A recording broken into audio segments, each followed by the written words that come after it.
नमस्कार, RS desk में आपका स्वागत है।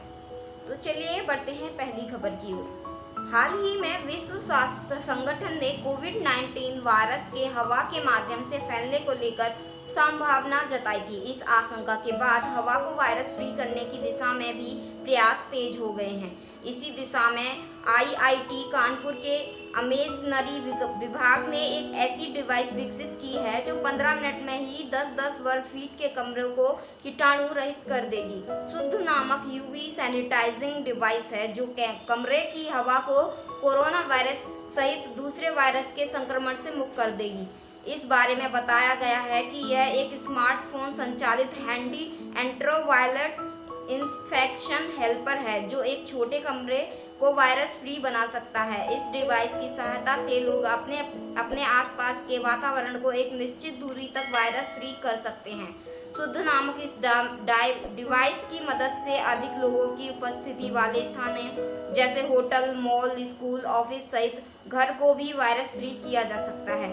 ऐसे स्थानों को संक्रमण मुक्त करने में यह डिवाइस काफ़ी प्रभावी भूमिका निभा सकती है। शुद्ध डिवाइस का इस्तेमाल करना बेहद आसान है। इस डिवाइस में 15 वाट की 6 अल्ट्रावायलेट लाइट्स हैं जिन्हें दूर से नियंत्रित किया जा सकता है। इस डिवाइस को एक एंड्रॉयड एप्लीकेशन इंस्टॉल करके स्मार्टफोन के जरिए शुद्ध के ऑन ऑफ गति और स्थान को नियंत्रित किया जा सकता है।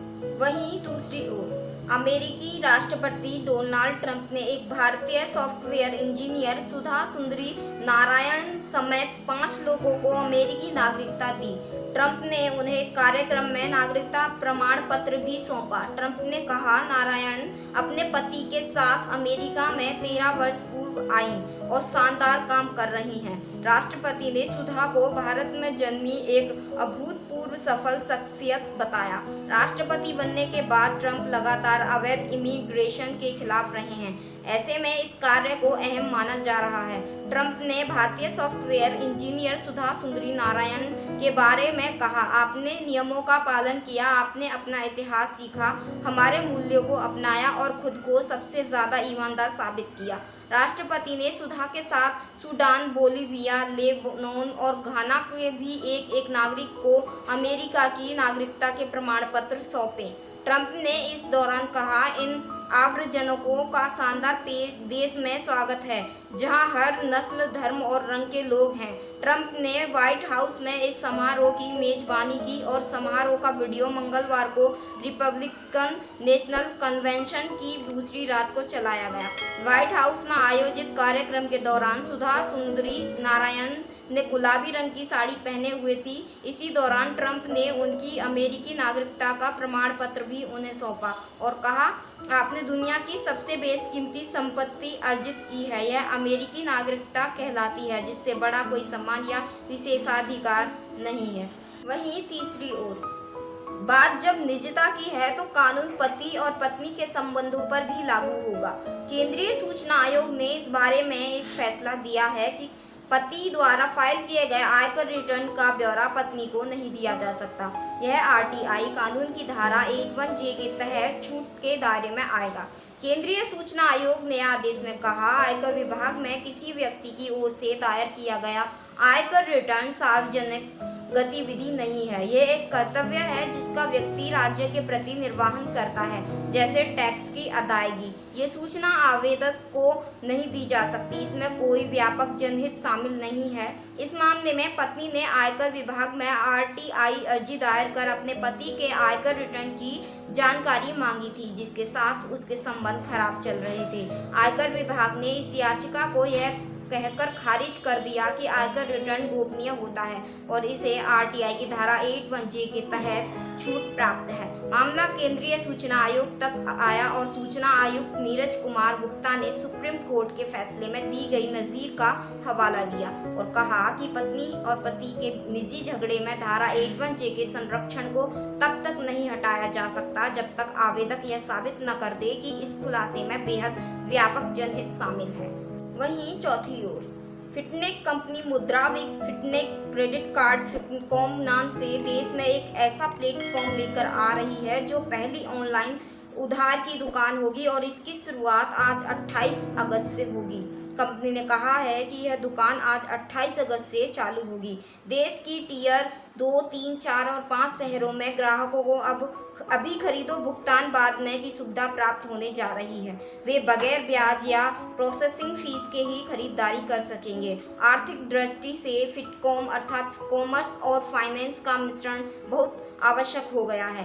इससे गति और आरामदायक अनुभव दोनों को ही मिलते हैं, जिसके कारण ग्राहकों को सीधे उधारी की सुविधा मिल सकेगी। इससे भुगतान प्रक्रिया से वे बच सकेंगे, साथ ही उन्हें उनके बैंक बैलेंस और अन्य वित्तीय संस्थाओं पर निर्भर नहीं रहना पड़ेगा।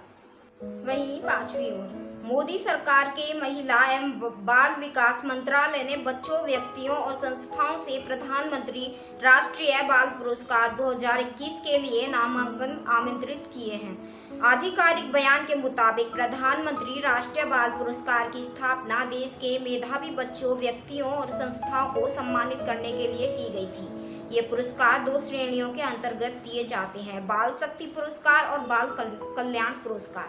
इन पुरस्कारों को राष्ट्रपति द्वारा प्रत्येक वर्ष गणतंत्र दिवस से पहले के सप्ताह में राष्ट्रपति भवन के दरबार हॉल में प्रदान किया जाता है।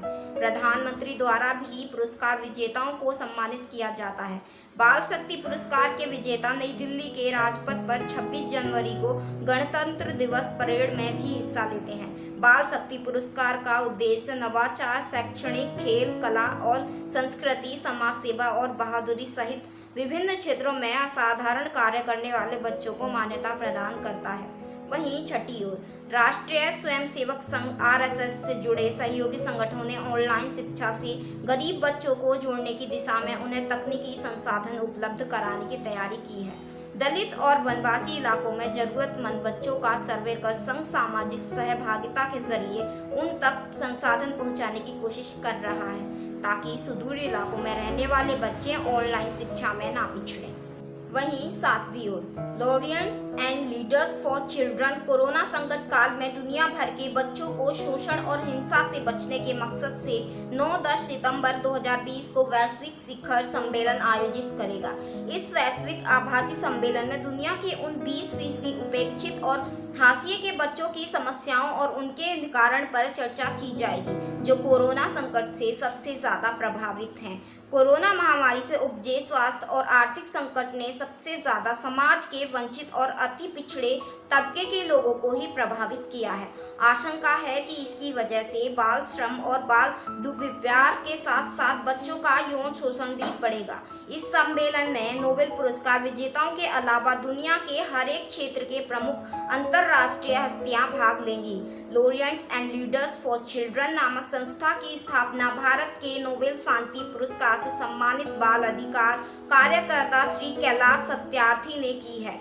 इसकी अगुवाई में आयोजित Laureus and leaders summit for children में शामिल होने वाले प्रमुख हस्तियों में नोबेल शांति पुरस्कार से सम्मानित प्रसिद्ध तिब्बती धर्मगुरु दलाई लामा, स्वीडन के प्रधानमंत्री स्टीफन लोफवेन, भारत की महिला एवं बाल विकास मंत्री स्मृति ईरानी, विश्व प्रसिद्ध पॉप गायक रिकी मार्टिन, विश्व स्वास्थ्य संगठन की महानिदेशक डॉक्टर टेड्रोस, अंतर्राष्ट्रीय श्रम संगठन के महानिदेशक गाय राइडर के नाम शामिल हैं। बाल अधिकारों के संरक्षण के लिए आयोजित इस अंतर्राष्ट्रीय सम्मेलन का प्रमुख एजेंडा कोरोना महामारी के दौरान और इसके बाद दुनिया के सबसे वंचित और कमजोर बच्चों की दशा को सुधारने के लिए उचित आर्थिक हिस्सेदारी की मांग करना और समाज के साथ मिलकर काम करने पर केंद्रित होगा। कोरोना महामारी के दौरान दुनिया की अमीर सरकारों द्वारा नौकरियों और अर्थव्यवस्थाओं की रक्षा के लिए 17 ट्रिलियन अमेरिका डॉलर से अधिक की मदद की प्रतिबद्धता जताई गई है। फिलहाल के लिए इतना ही। बाकी खबरों के लिए बने रहिए RS डेस्क के साथ। सभार डेली हंट टेली होम। धन्यवाद।